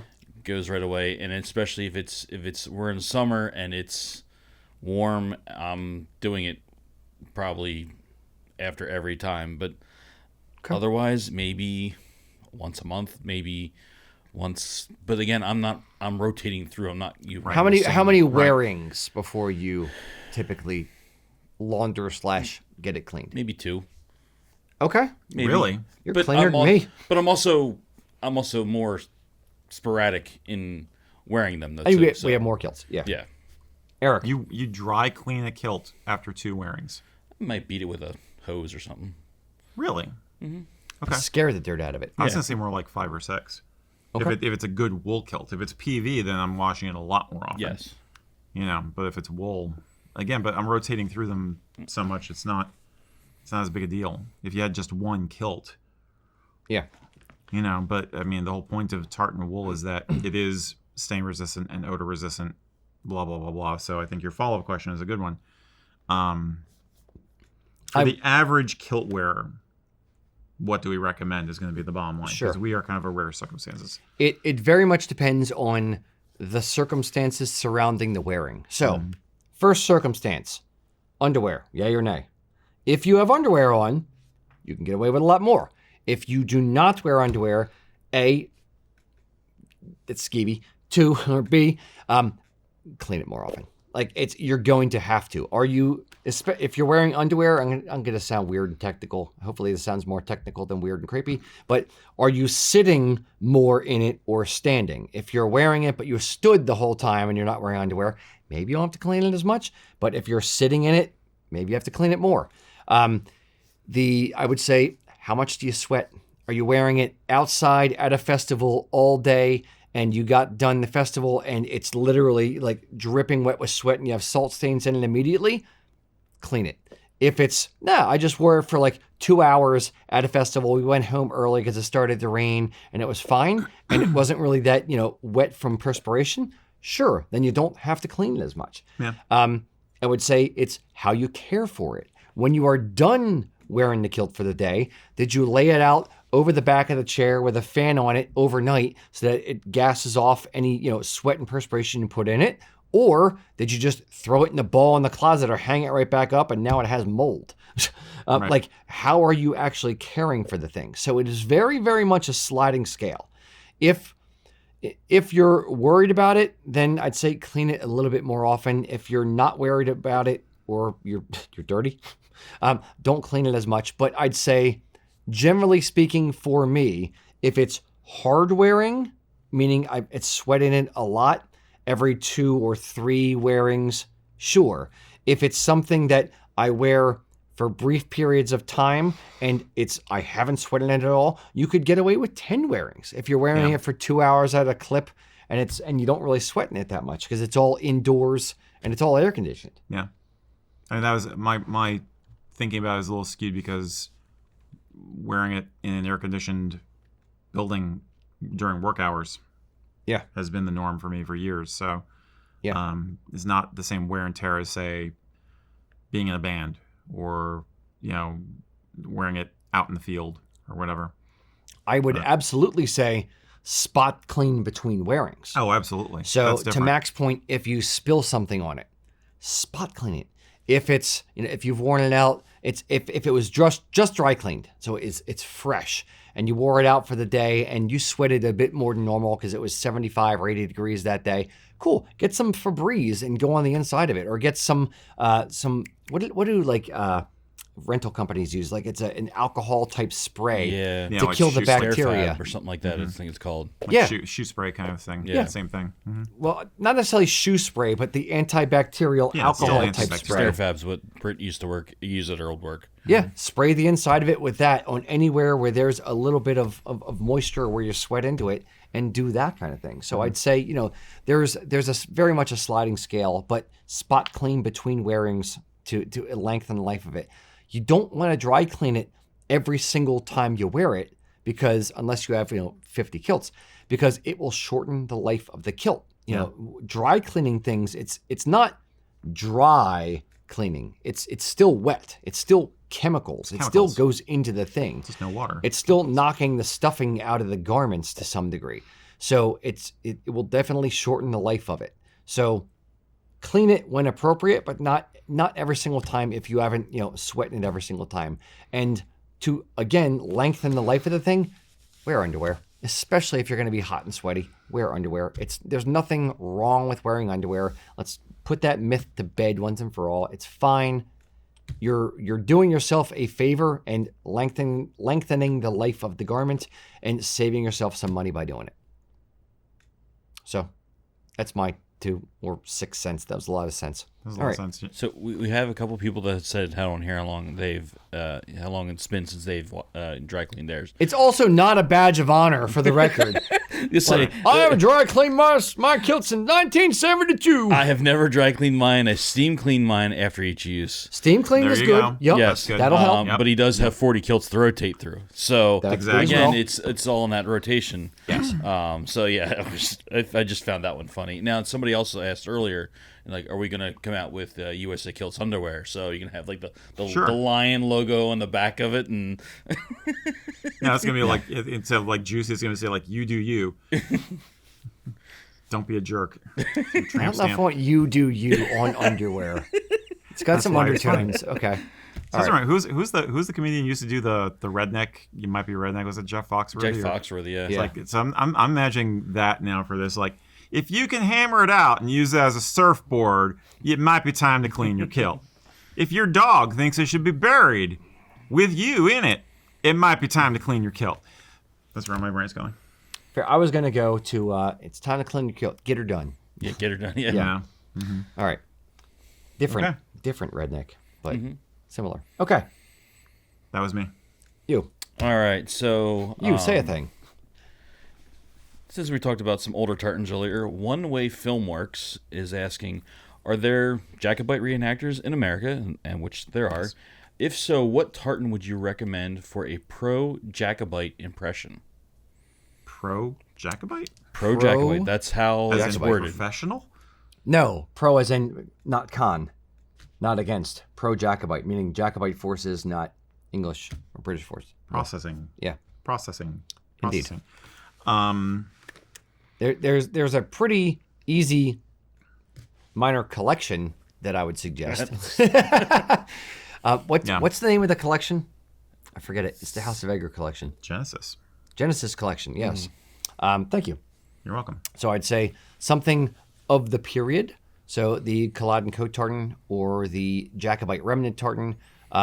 If I wanted to go to a different mill, I'd say the Grant tartan from Loch Carron, 18 something Grant tartan. I like that one. Yeah, that's another good one. Let's see, some of the House of Edgar again. Their 1783 collection, something. Yes, but they go into a little bit more like contemporary marled yarns kind of vibe to them. So I don't know how I feel about that for a the marled yarn. Jacobite. I'm just trying to think. I mean, my thinking is basically. Let me back up a little bit. You could basically wear anything, but I would avoid very obvious clan tartans. Unless you are trying to portray a member of that clan, and you can document the tartan back to the period you're talking about, which 9 times out of 10 is not going to happen. As we point out all the time, that's a 19th century invention, clan tartans, but they mixed tartans. Again, tartan was very often, it was just what your family had woven that winter. It was what was made because it's just popular colors where you happen to live, so you can get away with a lot.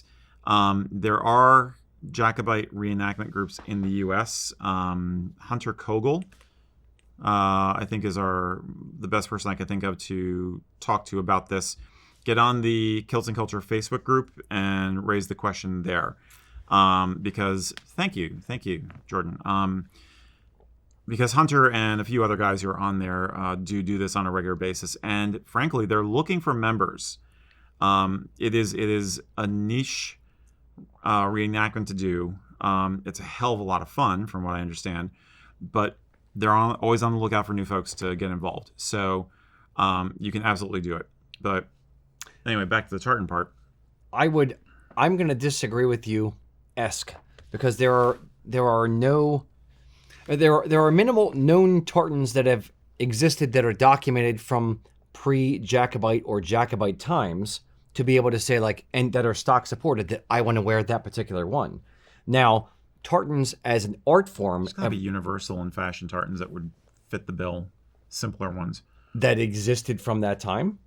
No, I'm just saying that they would be they could resemble. They would be you'd be just.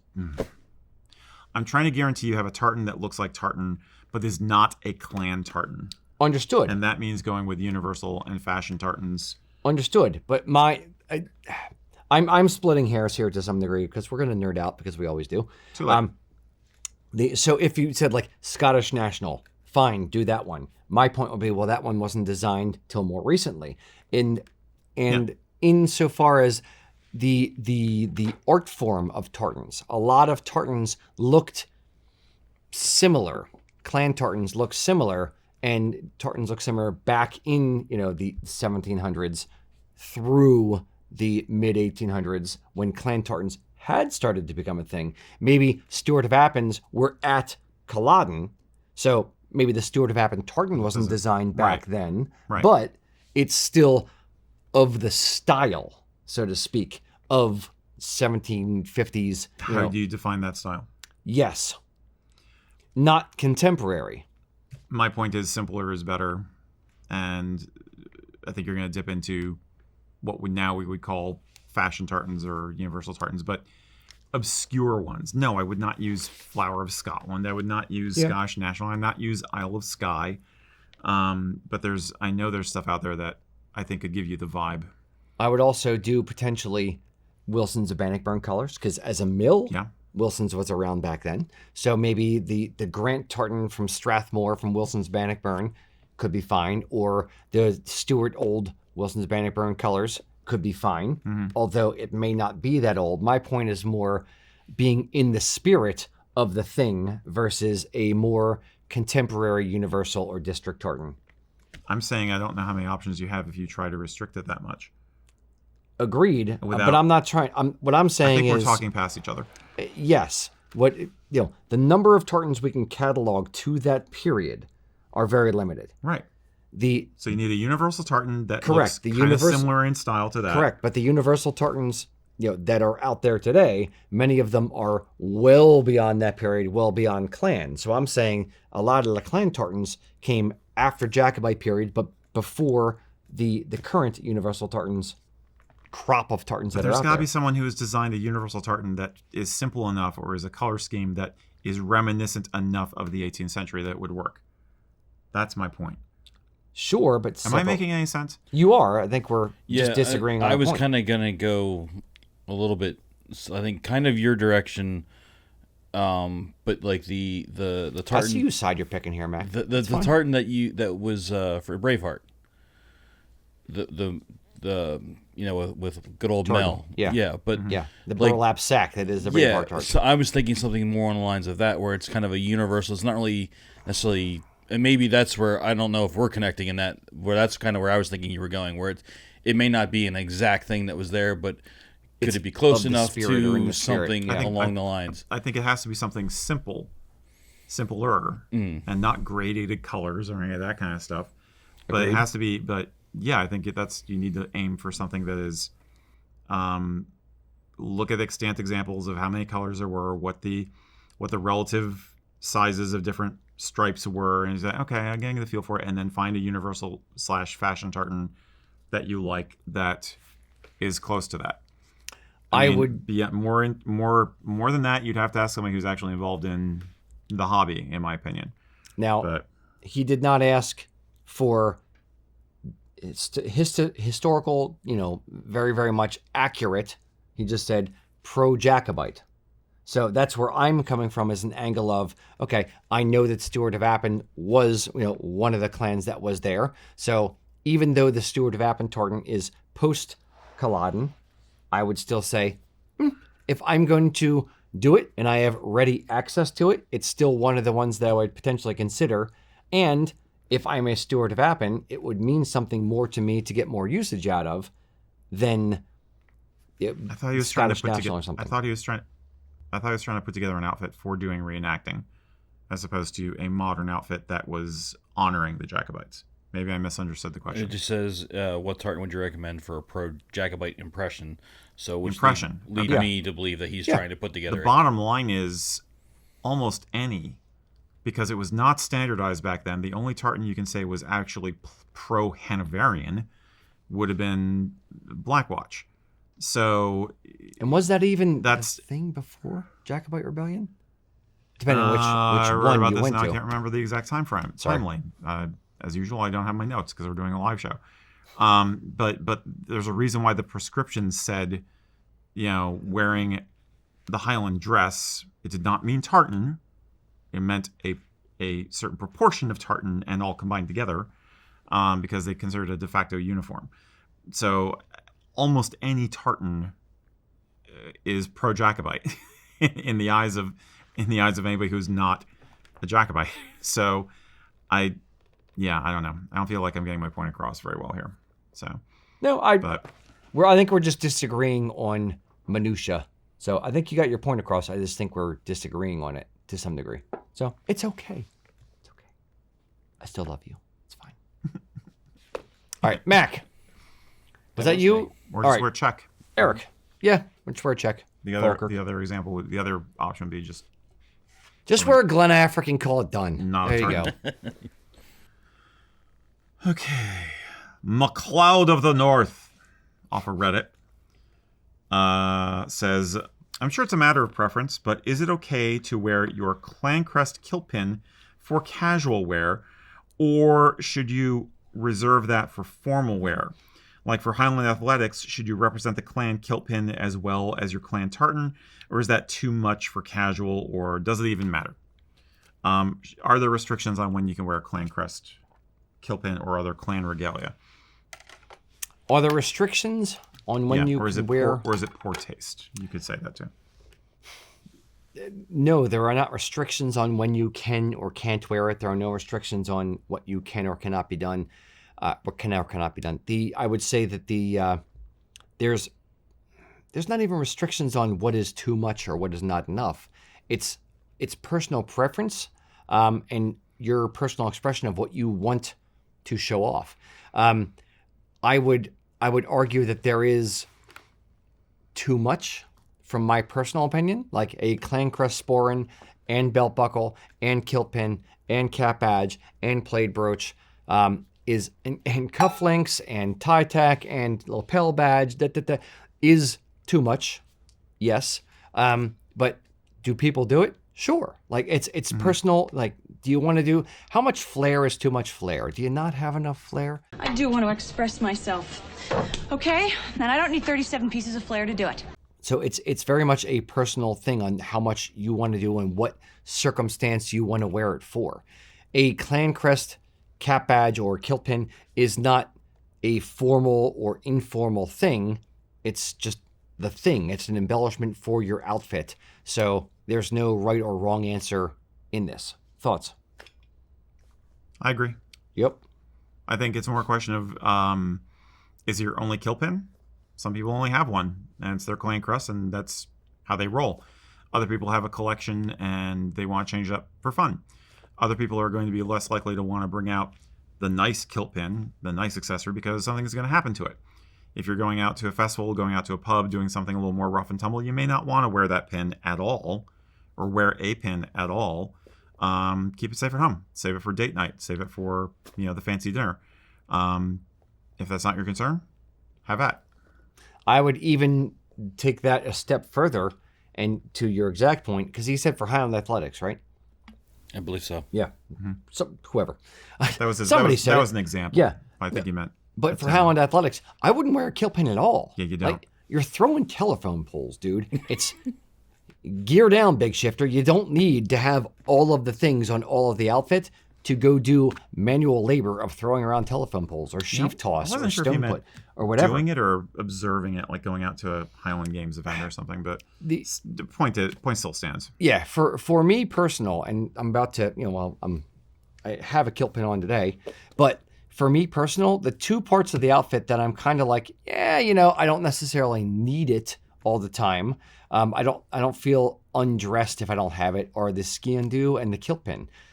If I'm going to be doing something where it's less physical activity, i.e., if I'm going to be at if I'm going to be doing something with more physical activity, like a Highland Games or actually working in my kilt, setting up for a festival, things like that, I'm not going to have a kilt pin on because it may like grab on something. And Max over there shaking his head, yeah. So if I'm going to be in a wedding or at a wedding, or if I'm going to be at a formal dinner, or if I'm going to be, on film here, I'm going to have a kilt pin on because it kind of helps complete the outfit, but it's not like I feel naked without the thing. So, yeah. Yeah. Yep. So there you go. It's not ironclad rules with any of this stuff. It's very much a sliding scale, and it's very much how you want to present yourself. So kilt pin, you can leave off of the outfit. Most guys love it and want to show a little bit of personality there, want to show a little bit of bling on the front of their kilt. So they want to add it, but you don't have to have it to be, dressed properly in a kilt. Yeah. Okay. I think the point here, just comment just came in. People aren't necessarily looking at your kilt pin. So wear whatever you like. People are going to notice the kilt versus the pin that you have on than anything else. It's kind of the it's the little bits of artwork within it. So if you have a kilt on, people are going to be like, oh, he has a kilt on. And then they might notice the slogan on your t-shirt. Then they might notice a design on your sporran. Then they might notice, oh, you have garter ties and not flashes. Then they might notice the kilt pin. And, ooh, that's neat and a little bit different. It's the kind of little, I want to say gifts, but it's the kind of little tiny details that are like, ooh, I just noticed that. That's cool. That's cool. That's cool. And it's little tiny, like, bubbles in your brain. I don't know. Yeah, bubbles in your brain. Kill you. Yeah, that's fair. But it's that's the kind of aneurysm. it's the little.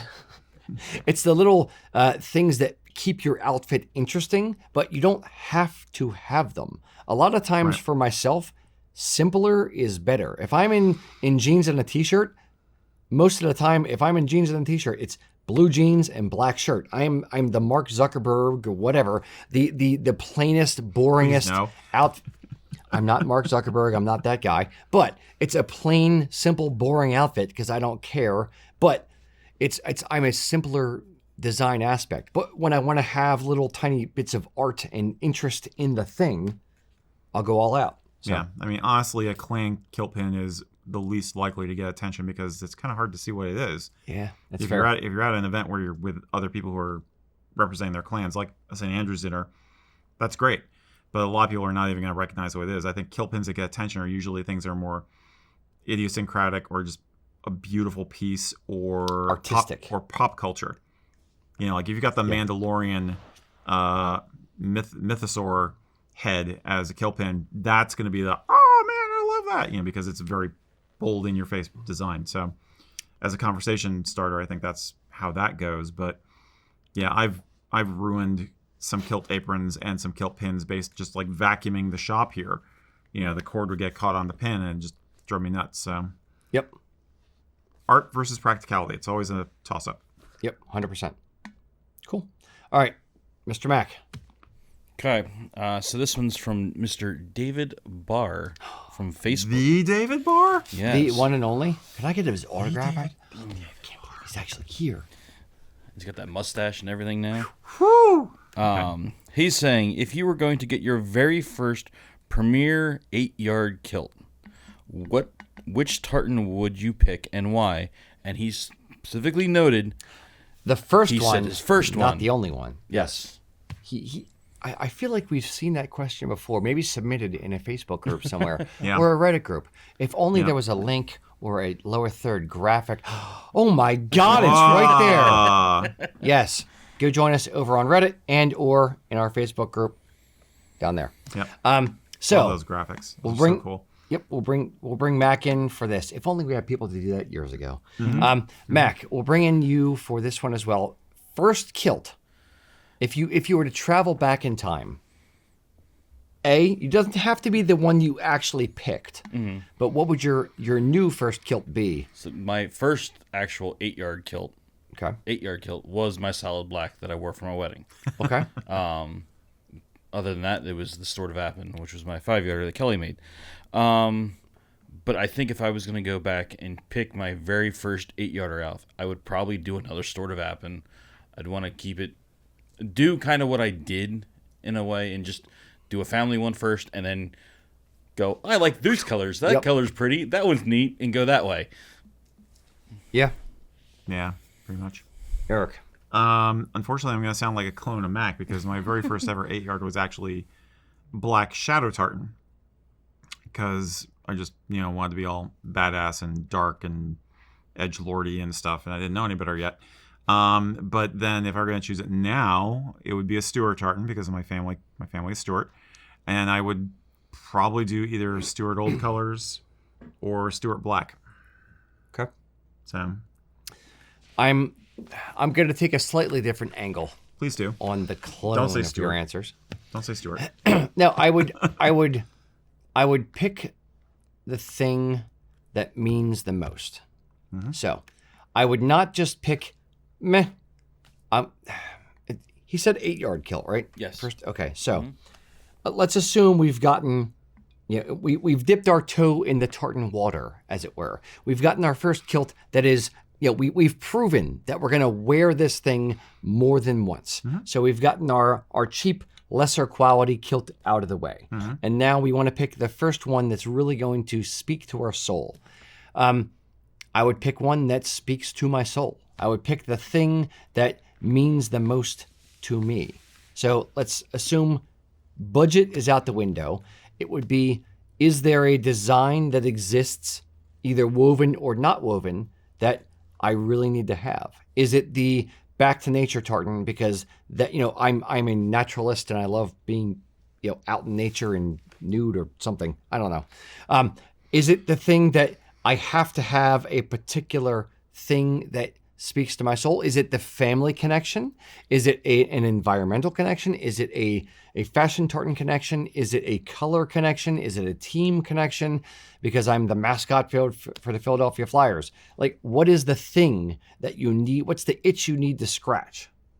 And start there, and then say, okay, fine. Or is it a personal tartan that you've designed for yourself for your wedding? Is it the culmination of your wife's clan tartan and your clan tartan that you designed together? Like, what is the thing that means the most? And then go that way. So for me, what would that thing be? It could be a clan tartan. That's probably the most common itch that people need to scratch. Or for me, it would probably be one that I designed. So would I design a Rager tartan because none exists? Would I design the America 250 collection and pick one of those, the one that speaks to me most individually? Or would it be something else? I would say just essentially follow your own personal North Star of the thing that you need to have and go that direction for your first 8-yard kilt. And then, time allowing, add on to it, do the different things, but save that one for the special occasion thing. Yeah. I think that was kind of what Mac and I were thinking also. Yes. Which is why I would go with my clan tartan. Yeah. I went outside of clan because not everyone has a clan tartan. So I went out of clan, but I would say do the thing that speaks to your soul the most. So, okay. All right, Mac. Now let's travel back in time to around 3:55 when I asked the question of the day. Which question were you going with? I'm going for, well, let's start with one. What's your least favorite and or most overrated tartan and why? And I didn't just read that on the screen. So the ones that came in that I picked up on pretty quick were Macmillan. Okay. Buchanan. Again, another asymmetrical tartan, like where that guy's head's at. Buchanan was also on the list. County Derry and County Leitrim were also mentioned. Oh, I like Leitrim. Get out of here with Leitrim is a great freaking county tartan. You are wrong. No. County Derry, yes. Dublin, another like mint green. Yeah, that Dublin's the one I dislike. Yeah. They said both those tartans remind them of traffic lights. That's why they picked those two. Fair. I like traffic lights. Loud McLeod was mentioned multiple times. That's another love it or hate it one. Yeah, I get it. The two that I thought of immediately when you said overrated, which were mentioned multiple times, Royal Stewart and Blackwatch. The most famous tartans in the world. So yeah. I don't know if Blackwatch is famous. I don't know. I don't feel that it's overrated. Royal Stewart, yes. Blackwatch, it can go with so many things, and it's so classic. I don't think it's overrated. I think it's properly rated. Okay. Everything's Blackwatch. Everything is Blackwatch. Everything is Blackwatch. Yes, indeed. Yeah. All right. What was my other question of the day? The mystery box. Yes. I am actually curious about this. There was a lot more no's than yeses. A lot of people were in your same ballpark where they do not want to gamble. Yeah, there's not a gamble, but there was a few that were like, see what Give happens. it a shot. See what happens. Okay. So now, is it returnable? No. Well, there's your answer. Okay. Erik says no. All right. Boys and girls, thank you for joining us. Again, we love you all. Until next time, Slàinte. Hey guys, thanks for spending the last 2 hours with us. Remember, 2 things. First, if you like bite-sized pieces of Celtic content, we have an entire YouTube channel just about the clips of this show. Go over and check out the Kilts and Culture Clips channel. Also, if you're looking for a community to join and you're not on Facebook, we actually have a subreddit. So go over to reddit.com and check out the Kilts and Culture subreddit and come join us for a conversation over there.